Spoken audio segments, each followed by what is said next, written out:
Today we heard about what is training and evaluation. That's the word of the day, evaluation.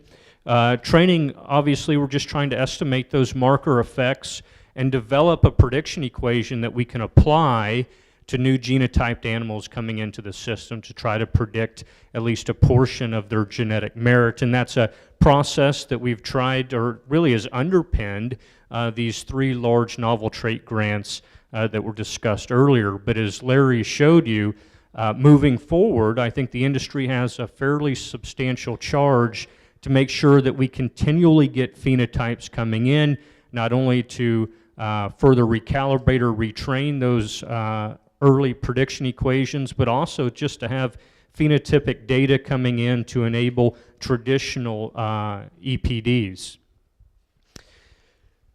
I would say that DARE's talk, to me the take-home there was DARE that even in spite of genomics, we still have to block and tackle, right? We still have to develop reasonable breeding objectives for our commercial producers utilizing EPDs and economic selection indices. Those are still the tools of the realm. We just realize now with genomics, those young animals that we purchased, yearling bulls, could have higher accuracy values associated with them, and that should be a benefit that I think commercial producers are willing to pay perhaps a little bit of a premium for.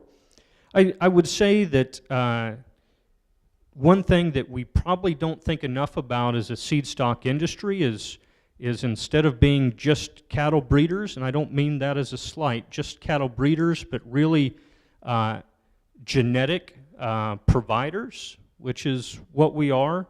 I don't know if we think enough about genetic gain, really contemplating genetic gain as we put together a breeding program. And I would tell you that as we evaluate new technology, we should evaluate it in the context of genetic gain per the costing of having implemented that technology. So delta G over unit of cost for having implemented something. And we've heard today, Larry, I think you said it, that genomics is the ultimate indicator trait. And I think that's a really nice way of looking at it. Indicator traits should be something that we can record earlier in life that could be cheaper or easier to collect. We can certainly record it very early in life.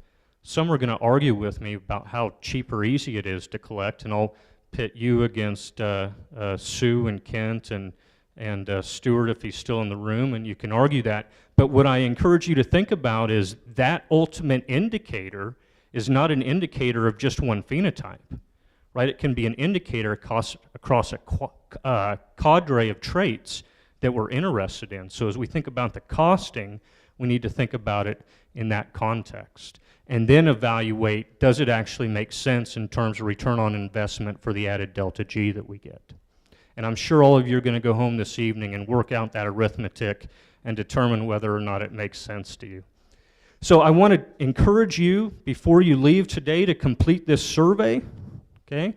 This actually does help inform future programs that we put on, so I would really appreciate, and the rest of the speakers would as well, your candid feedback.